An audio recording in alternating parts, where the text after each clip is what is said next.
Sir, ಇವಾಗ ಸನ್ಮಾನ್ಯ ತಂದೆಯವರಾದಂತ ಯಡಿಯೂರಪ್ಪನವರು ಈ ಸುವರ್ಣಸೌಧಕ್ಕೆ ಒಂದು ಶಂಕುಸ್ಥಾಪನೆಯನ್ನು ನೆರವೇರಿಸಿದವರು ಸರ್. ಕಾರಣ ಈ ಉತ್ತರ ಕರ್ನಾಟಕ ಭಾಗದ ಸಮಸ್ಯೆಗಳಿಗೆ ಸ್ಪಂದನೆ ಸಿಗಬೇಕು ಮತ್ತು ಈ ಭಾಗದ ಅಭಿವೃದ್ಧಿ ಆಗಬೇಕು ಅಂತ. ತಾವೇ ತಮ್ಮ ಆತ್ಮಸಾಕ್ಷಿಯಿಂದ ಹೇಳಿ ಸರ್, ಉತ್ತರ ಕರ್ನಾಟಕದ ಅಭಿವೃದ್ಧಿ ನಿರೀಕ್ಷಿತ ಮಟ್ಟದಲ್ಲಾಗಿದೆ? ಯಾಕಂದ್ರೆ ಇವತ್ತು ನೀವು ಯಾವುದೇ ಒಬ್ಬ ಬೆಳಗಾವಿ ಭಾಗದ ಅಥವಾ ಉತ್ತರ ಕರ್ನಾಟಕ ಭಾಗದ ಶಾಸಕರನ್ನ ಕೇಳಿ ಹಿಂಗಾದ್ರೆ ನಾವು ಪ್ರತ್ಯೇಕ ರಾಜ್ಯದ ಬಗ್ಗೆ ಮಾತಾಡ್ಬೇಕಾಗತ್ತೆ ಅಂತ ಓಪನ್ ಆಗಿ ಸ್ಟೇಟ್ಮೆಂಟ್ಗಳು ಕೊಡ್ತಾ ಇದ್ದಾರೆ ಸರ್.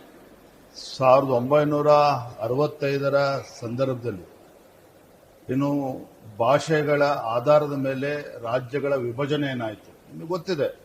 ಹಿಂದೆ ಬೆಳಗಾವಿಯದೆಲ್ಲ ಮುಂಬೈ ರಾಜ್ಯಕ್ಕೆ ಸೇರಿರ್ತಕ್ಕಂಥದ್ದು, ಆಗ್ಲೂ ಕೂಡ ಅದಕ್ಕೆ ಹಿನ್ನಡೆ ಆಗಿದೆ. ತದನಂತರದಲ್ಲಿ ಮೈಸೂರು ರಾಜ್ಯಕ್ಕೆ ಸೇರಿದಾಗಲೂ ಸಹ ಈ ಭಾಗಕ್ಕೆ ಯಾವ ರೀತಿ ಬೆಳವಣಿಗೆ ಅಭಿವೃದ್ಧಿ ಆಗಬೇಕು ಅದು ಆಗಿಲ್ಲ.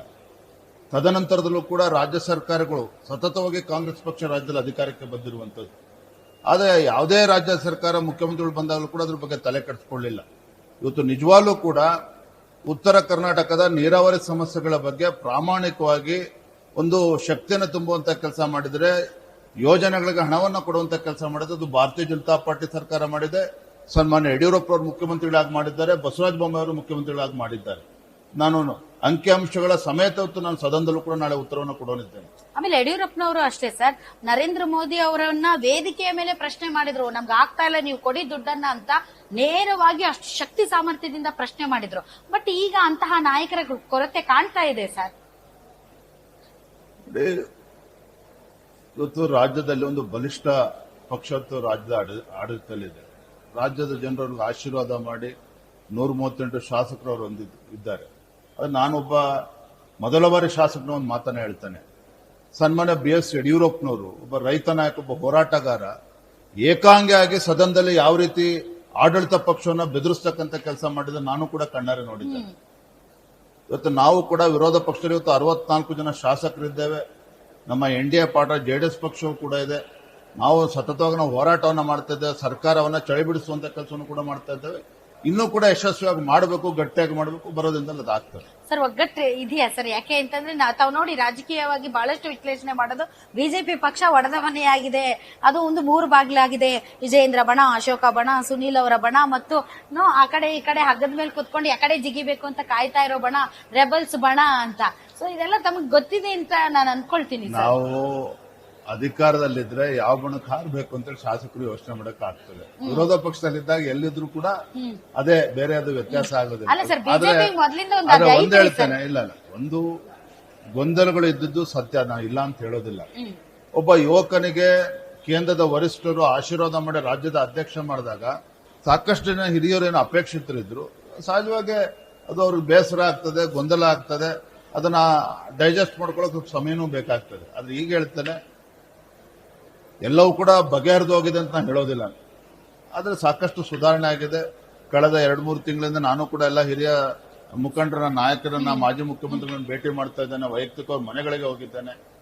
ಇವತ್ತು ಕೂಡ ರಮೇಶ್ ಜಾರಕಿಹೊಳಿ ಅವರು ಕೂಡ ನಾನು ಹೋರಾಟಕ್ಕೆ ಬನ್ನಿ ಅಂತ ನಾನು ಕರೆದಿದ್ದೇನೆ. ನನಗೆ ನನ್ನ ಪಕ್ಷದ ಸಭೆಯಲ್ಲೂ ಕೂಡ ಹೇಳ್ತೇನೆ, ಬಹಿರಂಗವಾಗಿ ಹೇಳ್ತೇನೆ, ನಾನು ಯಡಿಯೂರಪ್ಪನವ್ರ ಮಗ ಅಂತಕ್ಕಂಥ ಅಹಂಕಾರ ನನಗಿಲ್ಲ. ರಾಜ್ಯದ ಬಿಜೆಪಿ ಅಧ್ಯಕ್ಷ ಅನ್ನುವ ದುರಹಂಕಾರನೂ ನನಗಿಲ್ಲ. ಪಕ್ಷದ ಹಿರಿಯರು, ಪರಿವಾರದಲ್ಲಿ ನನಗೆ ಆಶೀರ್ವಾದ ಮಾಡಿದಾಗ ಎಲ್ಲರನ್ನು ಕೂಡ ಒಗ್ಗೂಡಿಸಿಕೊಂಡು ಪಕ್ಷವನ್ನ ಬಲಪಡಿಸತಕ್ಕಂಥ ನನ್ನ ಆದ್ಯ ಕರ್ತವ್ಯ. ಆ ಕೆಲಸನ ಪ್ರಾಮಾಣಿಕವಾಗಿ ಮಾಡ್ತಾ ಇದ್ದೇನೆ. ಎಲ್ಲರನ್ನು ಕೂಡ ವಿಶ್ವಾಸಕ್ಕೆ ತೆಗೆದುಕೊಂಡು ಹೋಗ್ತಕ್ಕಂಥ ಕೆಲಸ ಇನ್ನೂ ಗಟ್ಟಿಯಾಗಿ ಮಾಡ್ತಾರೆ. ರಮೇಶ್ ಜಾರಕಿಹೊಳಿ ಅವರ ಜೊತೆ ತಾವು ಮಾತಾಡಿದ್ದು ಮತ್ತು ಅವರನ್ನ ಹೋರಾಟಕ್ಕೆ ಕರೆದಿದ್ದು ಅದು ತುಂಬಾ ಚರ್ಚೆ ಆಗ್ತಾ ಇದೆ ಸರ್. ದಿ ಸೇಮ್ ಟೈಮ್ ಬಹಳಷ್ಟು ಜನ ಈಗ ಪಕ್ಷದ ಹೊರಗಡೆ ಇದ್ದಾರೆ ಮತ್ತು ಒಂದ್ ಸ್ವಲ್ಪ ಮುನ್ಸ್ಕೊಂಡಿದ್ದಾರೆ ಹಿರಿಯರು. ಅಂತವ್ರನ್ನು ಕೂಡ ಹೋಗಿ ರಮೇಶ್ ಜಾರಕಿಹೊಳಿ ಅವ್ರ ಬಗ್ಗೆ ಒಂದು ಮಾತನ್ನ ಹೇಳ್ತೇನೆ ನಾನು. ಯಾಕಂದ್ರೆ ಸಾಕಷ್ಟು ಗೊಂದಲಗಳು, ಅಪಪ್ರಚಾರಗಳು ಈ ವಿಚಾರದಲ್ಲಿ ನಡೀತಾನೆ ಇದೆ. ನನಗೆ ಮತ್ತು ರಮೇಶ್ ಜಾರಕಿಹೊಳಿ ಅವ್ರ ಮಧ್ಯೆ ಯಾವುದೇ ಒಂದು ವೈಯಕ್ತಿಕ ಯಾವುದೇ ಒಂದು ಸಮಸ್ಯೆ ಇಲ್ಲ, ಯಾವುದೋ ಒಂದು ಪ್ರಾಬ್ಲಮ್ ಇಲ್ಲ. ರಮೇಶ್ ಜಾರಕಿಹೊಳಿ ಅವರು ಹಿಂದೆ ಸನ್ಮಾನ್ಯ BS ಯಡಿಯೂರಪ್ಪನವರು ಮುಖ್ಯಮಂತ್ರಿ ಆಗುವಂತ ಸಂದರ್ಭದಲ್ಲಿ ಅನೇಕ ಶಾಸಕರು ಮುಂದೆ ಬಂದು ವಾಪಸ್ ಹೋದ್ರು. ಆದ್ರೆ Ramesh Jarkiholi only MLA who stood like a pillar. ಯಡಿಯೂರಪ್ಪನವರು ಮುಖ್ಯಮಂತ್ರಿ ಆಗ್ಲೇಬೇಕು ಅಂತೇಳಿ ಹಠ ತೊಟ್ಟು ಕೆಲವು ಶಾಸಕರುಗಳು ಕರ್ಕೊಂಡ್ಬಂದು ಜೊತೆಲಿ ನಿಂತರು. ಕೊನೆ ಸರ್ಕಾರನೂ ಯಶಸ್ವಿಯಾಗಾಯಿತು. ತಂದೆಯವರು ಮುಖ್ಯಮಂತ್ರಿನೂ ಕೂಡ ಆದ್ರು. ಹಾಗಾಗಿ ರಮೇಶ್ ಜಾರಕಿಹೊಳಿ ಅವ್ರ ಬಗ್ಗೆ ಹಗುರ ಮಾತಾಡ್ತಕ್ಕಂಥದ್ದಾಗ್ಲಿ, ಬೇಸರ ಮಾಡ್ಕೊಳ್ತಕ್ಕಂಥದ್ದಾಗ್ಲಿ ಪ್ರಶ್ನೆ ಉದ್ಭವ ಆಗೋದಿಲ್ಲ. ಸಣ್ಣ ಪುಟ್ಟ ಗೊಂದಲ ಇದೆ, ತಿಳಿ ಮಾಡುವಂತ ಕೆಲಸ ನಾನು ಮಾಡ್ತೇನೆ. ಬೇರೆ ಹಿರಿಯ ನಾಯಕರುಗಳು ಸರ್ ಸ್ವಲ್ಪ ಮುನಿಸ್ಕೊಂಡವರು ಪಕ್ಷದಿಂದ ಒಂದು ತಾತ್ಕಾಲಿಕವಾಗಿ ವಾತಾವರಣ ಹೊರಗಡೆ- ತಿಳಿಯಾಗಿದೆ. ಹಾ. ಇನ್ನ ಕೆಲವು ರಾಷ್ಟ್ರೀಯ ಪಕ್ಷ ನಮ್ದು ರಾಷ್ಟ್ರೀಯ ನಾಯಕರು ಏನ್ ತೀರ್ಮಾನ ಮಾಡಿದ್ದಾರೆ ನಾವೆಲ್ಲರೂ ಕೂಡ ಬದ್ಧವಾಗಿರ್ಬೇಕಾಗ್ತದೆ. ಎಲ್ಲ ಸರ್ ಈಗ 2 ವರ್ಷ ಆಯ್ತು, ಇನ್ನೊಂದು ವರ್ಷಕ್ಕೆ ಮತ್ತೆ ಹೊಸ ನಾಯಕ ರಾಜ್ಯಾಧ್ಯಕ್ಷರು ಬರಬೇಕು. ಬಟ್ ನಿಮ್ಮ ಹೈಕಮಾಂಡ್ ಇವರೇ ನಮ್ಮ ರಾಜ್ಯಾಧ್ಯಕ್ಷ ಅಂತ ಓಪನ್ ಆಗಿ ಇಲ್ಲೇ ಮಟ್ಟ ಹೇಳಲ್ಲಲ್ರಿ ಸರ್.